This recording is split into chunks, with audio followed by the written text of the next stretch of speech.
Olá, pessoal, boa noite. Nós vamos começar para mais uma aula, né? Essa é a nossa primeira aula do terceiro bimestre, a primeira aula do ensino médio, né? Para a primeira série. E nossa aula de hoje, ela fala sobre a demografia. Então, a demografia e as suas teorias demográficas. Nós temos várias teorias demográficas que nenhuma deu certo, porque é muito difícil prever o futuro, né? Eu sou Tatiane, professora de expansão, espero que esse semestre vocês estejam mais participativos e eu também sou professora de história de vocês nos anos finais, né? Então vamos lá. Galera, de verdade, todas as que eles fizeram assim não deu efetivamente certo. Por quê? É muito difícil prever o que vai acontecer, porque nós não sabemos qual vai ser a política da época, qual vai ser as concepções culturais, sociais, econômicas da época, e também fica muito difícil. Mas enfim, a gente vai ter que estudar três, que vai aparecer no seu vestibular e no Enem. A primeira teoria demográfica, o primeiro demógrafo que existiu, foi um cara chamado de Malthus, Thomas Malthus. Thomas Malthus, ele não era somente um cientista, o primeiro demógrafo do mundo, mas ele também era um clérigo, ou seja, ele estava ligado à religiosidade, ao cristianismo. Portanto, várias das suas ideias têm um quê ali de religiosidade, né? O Thomas Malthus, ele era contemporâneo da Europa e estava passando pelo processo da primeira revolução industrial. Vamos pensar de uma maneira bem simples. Primeira revolução industrial, as indústrias começam a entrar na cidade, consequentemente as pessoas também migram para as cidades. Não que as cidades esteja imperfeita, mas que na cidade esteja mais acesso a treinamento, à saúde, sendo que esteja uma queda na mortalidade. Ou seja, o processo de industrialização e urbanização traga uma redução da taxa de mortalidade. Se a gente tem uma natalidade que continua lá em cima, ela está cada vez mais acima, e uma mortalidade que começa a cair cada vez mais, é o que nós chamamos de boom, é a explosão demográfica. Isso era o que a Europa estava passando naquele momento, né? O Thomas Malthus, ele fala, meu Deus do céu, vai ter um colapso, né? Então aqui nós temos um vídeo, né, que eu vou passar para vocês. Vamos ver se ele vai passar para vocês estarem vendo, para ficar mais fácil de entender. No universo cinemático da Marvel, o supervilão Thanos quer reunir as joias do infinito para eliminar metade da população do universo, com isso evitar a superpopulação e conflitos por recursos que teriam destruído seu planeta natal. O discurso do Thanos remete diretamente ao economista e clérigo inglês Thomas Malthus, que no final do século XVIII vai dizer que enquanto a população cresce em progressão geométrica, os alimentos cresceriam em progressão aritmética, e isso traria superpopulação, miséria e problemas. A solução do Malthus é muito polêmica, é o controle de natalidade, que focaria principalmente nas pessoas mais pobres. Hoje, há várias contestações sólidas ao argumento de Malthus, lembrando que Malthus escreve antes da Revolução Industrial. No universo cinemático, temos capacidade de vilões que reunir as joias suprir uma para eliminar metade da população do universo, e que a partir disso evitar a superpopulação populacional vai se estagnar, teriam inclusive o planeta natal. O discurso do Thanos remete diretamente. Houve um problema aqui, mas nós já vamos resolver. Vamos lá. No universo cinemático da Marvel, o supervilão Thanos quer reunir as joias do infinito para eliminar metade da população do universo, Com isso, evitar a superpopulação e conflitos por recursos que teriam destruído seu planeta natal. O discurso do Thanos remete diretamente ao economista e clérigo inglês Thomas Malthus, que no final do século XVIII vai dizer que enquanto a população cresce em progressão geométrica, os alimentos cresceriam em progressão aritmética, e isso traria superpopulação, miséria e problemas. A solução do Malthus é muito polêmica, o controle de natalidade, que focaria principalmente nas pessoas mais pobres. Hoje, há várias contestações sólidas ao argumento de Malthus, lembrando que Malthus escreve antes da Revolução Industrial. Estudos mostram que temos capacidade de produzir alimentos para suprir 1,5 população de todo o planeta, e que a partir de 2100 o crescimento populacional vai se estagnar, inclusive ao risco de um colapso populacional. Então, pessoal, da próxima vez que vocês verem o Thanos, lembrem do Malthus e dos seus desdobramentos. Bons estudos e até a próxima! No universo cinemático da Marvel, o supervilão Thanos quer reunir as joias do infinito para eliminar metade da... Então aqui o que acontece? Ele faz uma brincadeira sobre o supervilão Thanos, né? Que pegou a mesma teoria, né? Um herói da Marvel, para ficar mais fácil, uma forma de reflexão para a gente começar os nossos aprendizados. Aqui ele vai dizer o que é democracia, entendeu? O que é a demografia para você, né? É uma mortalidade reduzida, nascendo muita gente, a fase que sintetiza o pensamento dele. Enquanto a população ela cresce em períodos grandes, né? Sem uma objeção, essas causas elas afetam a economia, né? Então, a quantia de pessoas elas vão se multiplicando cada vez mais, né? Então, a produção de alimentos crescem em PA, ou seja, uma progressão aritmética. 1, 2, 3, 4, 5, 6, 7. A teoria dele quer dizer que as pessoas estão se multiplicando, né? E que nossa alimentação está numa conta de adição, não de multiplicação. Então, vai chegar em determinado momento que a população vai crescer tanto que vai superar muito a suspensão de alimento, o crescimento exponencial, né? Que permita a produção de eventos, e isso vai causar fome. Segundo Malthus, é necessário que isso seja controlado, e se fosse por causas naturais, pragas, doenças, guerras, isso é importante. Aliás, em um dos seus livros e ensaios, ele falava, inclusive, que a população mais pobre era problemática, porque isso trazia queda na mortalidade e na explosão populacional. Então, para ele, já que o mundo não estava passando durante pragas, doenças para controlar a mortalidade, a grande solução seria uma sugestão moral do indivíduo aos preceitos, ou seja, você não pode ter relação sexual por prazer, você vai ter relação sexual. Era mais ou menos essa ideia, né? Pro Malthus era meio que natural, nunca com uma grande explosão demográfica, porque o Malthus, nós vamos lembrar um pouquinho do Thanos de novo.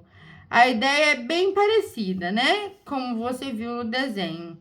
Se você cresce muito no número de pessoas, isso vai causar uma falta de alimentos que vai aumentar a mortalidade. As pessoas caem de novo o número. E vai chegar um determinado momento que vai ter poucas pessoas, aí vai melhorar as condições de vida e vai aumentar a população. Aí vai aumentar a comida e cai a população novamente. Então, é bem isso como nós podemos perceber. Qual é a solução para ele? A solução moral do indivíduo ou dos fatores moral? Eu gostei da teoria dele, né?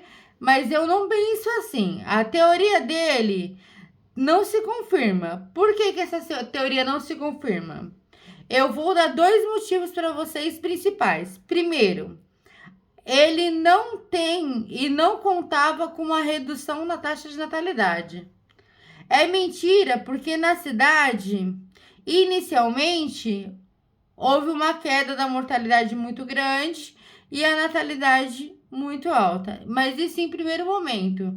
Depois, o que começa a acontecer? A gente entra numa fase em que encarece muito o curso de criação do filho, começa a participar mais do mercado de trabalho e ganha mais autonomia para dizer eu não quero ter filho, eu não quero ter sentido. Então a natalidade ela começa a reduzir como a população cresce, não. Ela começa a diminuir com a maneira de pensar, com a produtividade do campo. É mentira também que a produção de alimentos ela começa a impar. A nossa produção de alimentos hoje é suficiente para abastecer todas as pessoas do mundo. Se hoje existe fome, não é por falta de alimento. É uma conta bem simples. Hoje nós temos mais ou menos 9 bilhões de pessoas. 7 milhões e 500, 7 milhões e 600. E mesmo assim, mais de 1 bilhão passa fome. Ou seja, não é falta de comida, e sim má distribuição de emenda e falta de acesso financeiros a alimentos, tá bom? Mas se não bastasse isso, tem mais coisas, né? Aqui tá o envelhecimento, que vai passar também, que nós falamos, certo? Que é a natalidade, mas também tem a mortalidade, né? Então, assim, vamos lá, vem os neomatusianos. Silmaltos, ele era lá do século XVIII e XIX. Os neomatusianeses é do século XX, principalmente o contexto pós Segunda Guerra Mundial. Isso é bom nós entendermos por quê? Porque ele quer retomar as ideias do Malto pós a Guerra Mundial, no qual os países desenvolvidos acabaram de passar pela Primeira Guerra e pela Segunda Guerra. E nós sabemos que momentos depois das grandes guerras, em geral, o aumento da taxa de natalidade. Porque os soldados voltam para casa e eles querem fazer filhos, dar um outro significado. Uma pessoa que volta de uma guerra, ela volta com planos. Ela teve um baby boom causado pela Segunda Guerra Mundial. Isso são os países desenvolvidos que participaram mais atualmente da guerra. Nos países menos desenvolvidos, é o país que está iniciando o país de imigração e urbanização. Foi o que a Europa passou no século XVIII. As pessoas começam a vir para a cidade. Não que a cidade seja perfeita, mas tem mais acesso a saneamento, saúde, medicina e uma queda de mortalidade. Os neomatusianos começam a observar isso, lembrando as ideias do Malthus, tanto na beleza, o baby boom nos países desenvolvidos, a queda da porta, agora o Malthus tá certo. Não vai dar certo isso aqui. Não dá, o aumento populacional é um aumento muito significativo. Ou seja, esse aumento populacional, ele vai começar a pressionar não só os alimentos, mas inclusive os recursos naturais. Vai faltar ferro, vai faltar ouro, petróleo, alumínio, vai faltar carvão, vai faltar tudo no mundo. Porque está aumentando muito o número de pessoas, né? Porque está pressionando os recursos. E também possibilita o crescimento econômico, para você ter uma ideia. Como, por exemplo, o Brasil. Você quer crescer economicamente, mas você sabe que você não vai conseguir crescer se a pessoa tem 5, 6, 7 filhos por casal. Aliás, na ditadura militar, a gente não sabe, mas também tinha uma interpretação neomalthusiana de sociedade. Ela também tentou divulgar pílulas anticoncepcionais, etc., não como uma forma de prevenção, mas como uma forma de controle de natalidade, o que é uma diferença. Porque, segundo essa concepção, se você tem muito filho, pobre só é pobre porque tem muito filho. Quando a gente sabe que, na verdade, é o contrário. O pobre só tem mais filhos porque é pobre de maneira geral. O elevado número de filhos não é a causa da pobreza, e sim consequência da pobreza. E nós vamos falar mais sobre isso mais para frente. A solução para os malthusianos seria estabelecer políticas de controle de natalidade. O Estado iria interferir na vida privada da pessoa. E nós temos que ter uma vida totalmente contra ao Estado estar se metendo. O país mais que vangloriou, que mais adotou, foi a China, que teve a política do filho único, que foi a política 4-2-1. Cada 4 avós só tem um filho cada um. Assim você vai reduzindo a população. Vale lembrar que a política do exterior foi cancelada nos anos 2010, justamente por quê? Porque pense o seguinte, na época, na década de 70, eles tiveram poucos filhos. Que isso quer dizer que proporcionalmente tinha muitos adultos e poucos jovens. Hoje, 40 anos depois, nós temos proporcionalmente muitos idosos e poucos adultos. Temos uma crise previdenciária. O Estado chinês, como sempre, você sabe como funciona, está pleiteando adotar uma política para ter os casais a ter mais filhos, a ter 2 filhos. E hoje se pode ter até 3 filhos, né, na China. Foi sensacional, né? É isso que o povo gosta, desse embate, enfim. O controle de natalidade. A China é o exemplo mais clássico, mas outros países também adotaram. Essa teoria, assim como as outras, ela não se confirma. Por quê? Primeiro, existem países subdesenvolvidos que existe uma grande quantidade de pessoas e que custam o mínimo de recursos naturais. A gente tem que calcular essa questão na possibilidade e na falta de recursos, chamada pegada ecológica, ou seja, quanto que um filho usa de recursos naturais. Hoje nós temos mais ou menos no mundo 85% da população mundial que vive em países subdesenvolvidos. Poxa, se fosse assim, você imagina, se todas essas pessoas de países subdesenvolvidos consumissem como os norte-americanos, já era. Só existiria 15 planetas, percebem? Os subdesenvolvidos, eles são em menor número e eles consomem muito menos. Então, além de ser o menor o número, ele consome menos. O problema não é o número de pessoas, é o consumismo, é a produção de lixo, é a utilização, é a forma que você usa os recursos naturais, né?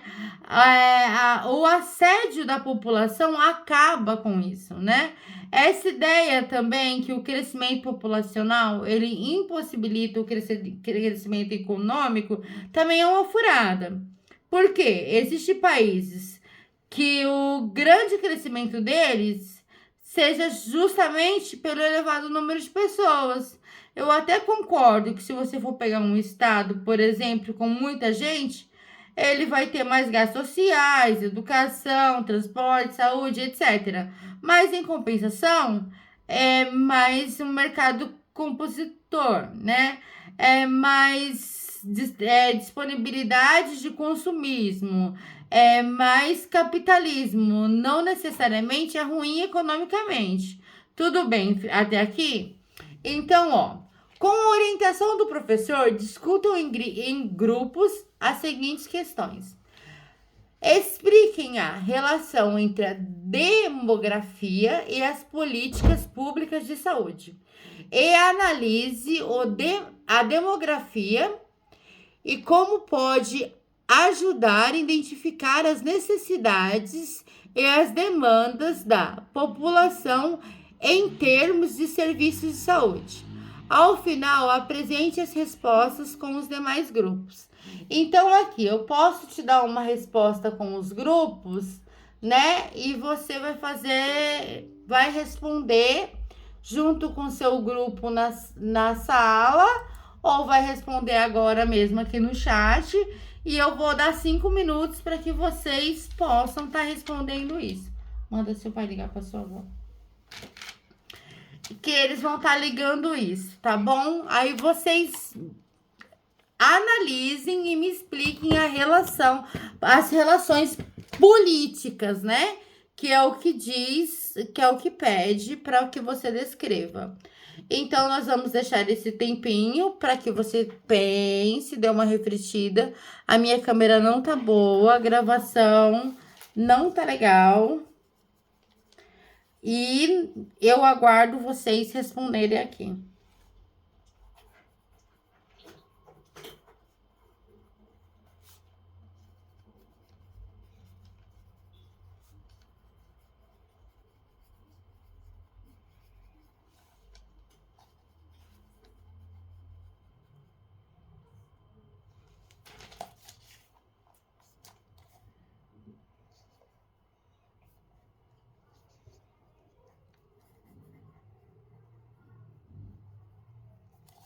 Entrega pro seu pai. Eu não sei letra de mão. Ele sabe.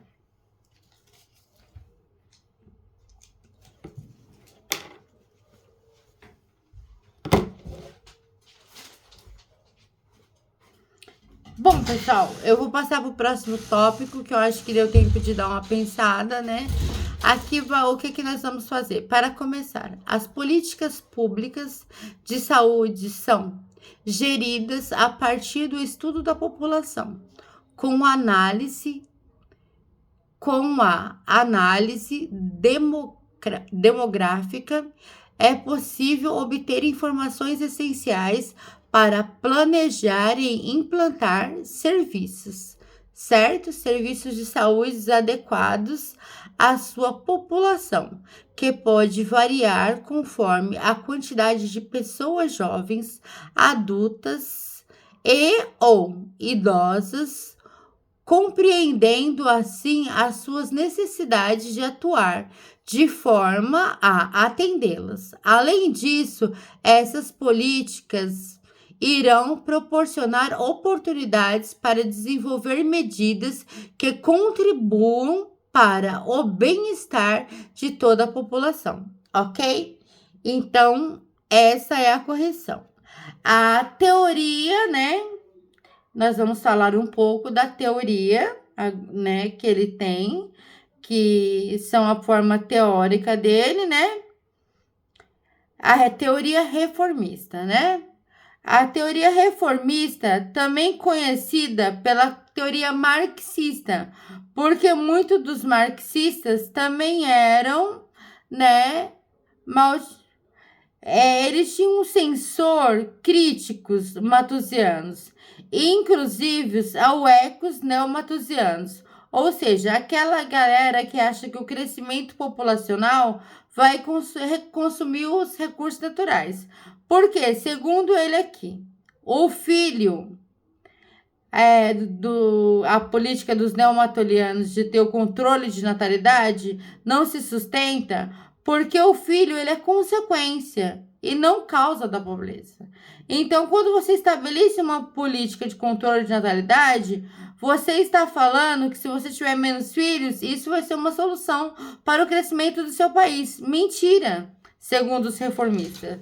Na verdade, se você melhora a condição do seu país, naturalmente, familiar, etc., aumenta o custo de criação de filho e, naturalmente, as pessoas passam pela sua própria opinião a ter menos filhos. Ou seja, segundo a teoria reformista, a solução ela não passa por um controle de qualidade, mas sim com a melhoria da qualidade de vida. E aí, mais acesso à educação, ou seja, um planejamento a consequência da melhoria. E o consumo natural que tem uma mudança no padrão de consumo. É aí que tá a grande da questão. Por que que esses caras se autodenominam reformista marxista? Por que que eles fazem isso? Porque eles têm essa concepção socialista da sociedade, né? O que que acontece para que eles tenham essa concepção? Quais são os fundamentos que eles criaram para essa concepção de informática? Então, é isso que nós precisamos ver, rever e avaliar, né? Então, nós temos a solução que eles propõem para a mudança, para um padrão mais socialista, aí fica a seu cargo de pensamento. Você defende o socialismo? Você critica o padrão de consumo? O capitalismo é necessário? Então, o critério, ele é seu. Então, o que que você acha? Qual é o seu pensamento? Não é a quantia de pessoa. É o que as pessoas consomem. É a maneira que elas descartam. É a maneira que elas produzem. É a falta de pensar no restante da população. Eu tenho 100 camisetas, então ele defendia muito esses debates para controlar esse crescimento populacional. Então, a naturalidade. Aqui nós falamos, né? Então, nós vamos repensar várias vezes sobre o que ele achava e sobre as suas teorias, né? Que teorias que na verdade não chegaram a lugar nenhum, pois nós temos países extremamente populosos, como os Estados Unidos, extremamente capitalista, que dá muito certo e que é um motor do capitalismo, na verdade, né? E dessa maneira seguiram esse motor do capitalismo como paralelo. Então aqui nós vamos te dar a teoria, né, que você prefere e que todos nós vamos querer sempre o melhor para o nosso país. Vamos falar aqui, nós falamos da teoria malthusiana, né? Agora nós vamos falar da teoria neomalthusiana. Antes de falar dela, fica uma pergunta para você. Se você não tem filho ainda, se você está agora no ensino médio, quantos filhos você pretende ter? Como que vai ser a sua vida? Pensa aí. E mais, e o Estado pode dizer quantos filhos você pode ter ou não? Você pode ter um filho só, você pode ter 2, você pode ter nenhum. Escreve, vê. O Estado deveria controlar ou ele não deveria controlar? O que você pensa nisso? Então, vamos falar sobre os neomalthusianos. Como nós já falamos dos malthusianos, você já sabe qual era a preocupação de quem é malthusiano junto com Malthus. Então, agora nós vamos falar dos novos, dos neomalthusianos. Século XX. Vamos lá, é uma corrente de pensamento no século XX, em especial com a Segunda Guerra Mundial. Por quê? No século XX, você tem um crescimento populacional muito acelerado. Você tem uma explosão demográfica durante o século XX no planeta. Em alguns lugares mais acentuados, outros primeiros e outros depois. E mais especial ainda, pós Segunda Guerra Mundial, é o momento que essa curva aí do crescimento da população sobe bastante. Então, a galera continua preocupada. Então, essa galera aqui já está padronizada no pensamento do Malthus. Tem que acender uma luz aí e tem que ficar esperta. Qual que é o problema da galera malthusiana? O crescimento populacional, no ritmo que está, é um problema. E aí eles acham que esse crescimento, essa alta taxa de natalidade, tem um impacto muito forte na economia. Então, ela tem um viés econômico muito forte. Como assim, Tatiane? Como a taxa de natalidade é alta e a população cresce no final do país, isso piora a renda per capita da pessoa. Aumenta o crescimento, impede o subdesenvolvimento. Então, eles acham que esse crescimento acelerado da população atrapalha o próprio desenvolvimento econômico. Então, eles vão dizer assim: a alta taxa de natalidade e crescimento populacional é a causa da pobreza, é a causa do subdesenvolvimento. Aí nós temos um videozinho aqui que eu vou colocar para correr, para você estar vendo. Vou tentar pular aqui. Chegou a Multimark Faber-Castell, a caneta para você transformar o mundo. Os neomalthusianos e a sua teoria neomalthusiana. Malthus é do século XIX, vimos no módulo anterior. Depois da Segunda Guerra Mundial, portanto no século XX, as ideias de Malthus foram retomadas por grupo de pesquisadores que começaram a se interessar pelo crescimento populacional e as suas consequências. É aí que surgiu os chamados neomalthusianos. Depois da Segunda Guerra Mundial, os países subdesenvolvidos, principalmente, conheceram, certo, melhores condições de vida, desenvolvimento dos seus tratamentos médicos, sanitários e hospitalares, melhorias no tratamento de água, coleta de lixo, tratamento de esgoto, e houve aquilo que nós chamamos de explosão demográfica, ou seja, nos países subdesenvolvidos a população começou a crescer. Ora, isso já havia acontecido, segundo o gráfico que nós estudamos, na Europa há alguns séculos antes, desde a Revolução Industrial do século XVIII.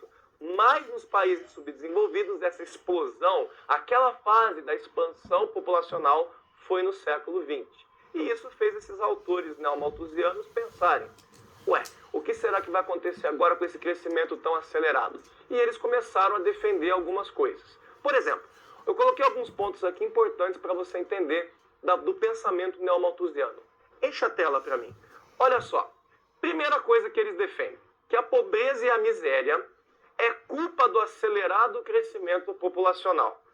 Ou seja, por que um país é miserável? Por que um país é pobre? Porque tem muita gente nascendo o tempo todo e isso faz com que essas pessoas não tenham condições de ter uma vida adequada. Uma situação, como você viu, segundo eles, de superpovoamento.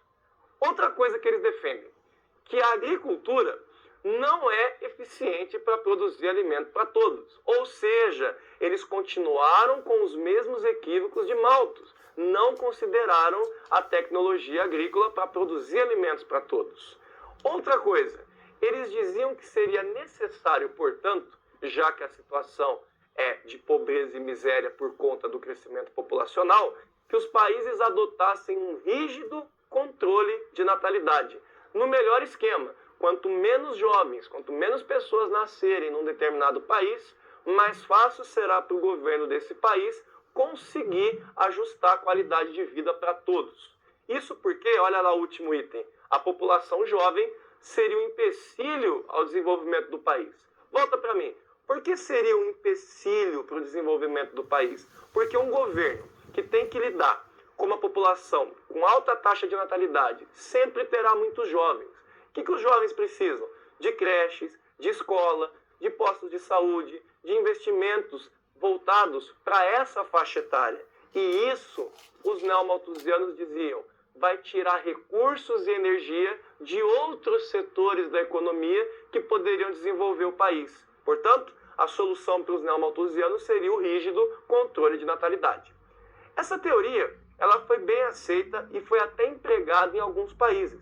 Eu coloquei aqui para vocês alguns exemplos. Por exemplo, o neomalthusianismo, ele foi adotado em países como o México, como a Índia, como o Egito, como o Japão e a China, que é a mais famosa pela sua política de filho único. E conseguiu bons resultados nesses países. Conseguiu diminuir as taxas de natalidade e conseguiu fazer com que fosse controlável o crescimento populacional. Mas eu lhe pergunto, todos esses países que eu listei aqui conseguiram acabar com a pobreza e com a miséria por diminuir a nossa querida taxa de natalidade?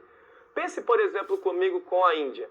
A Índia adotou sistemas de controle de natalidade que não foram lá tão eficientes assim. A taxa de natalidade da Índia hoje é muito alta. E a pobreza dentro da Índia também.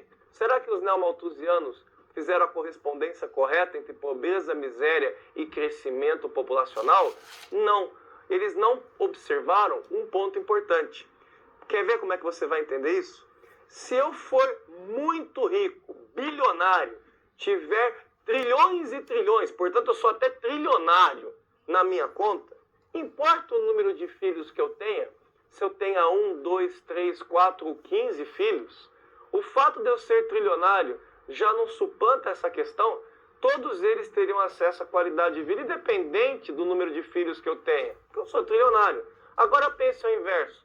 Se eu for uma pessoa pobre, tanto faz se eu tenha 1 filho ou 10, eu continuarei sendo pobre. Eu posso não ter filho nenhum. Não é a quantidade de filhos que define a minha situação socioeconômica. É a minha situação socioeconômica que define a qualidade de vida que os meus filhos vão ter, independente da quantidade deles. E quem vai pensar isso vai ser a próxima escola de pensamento demográfico. YouTube Premium é o YouTube sem anúncios.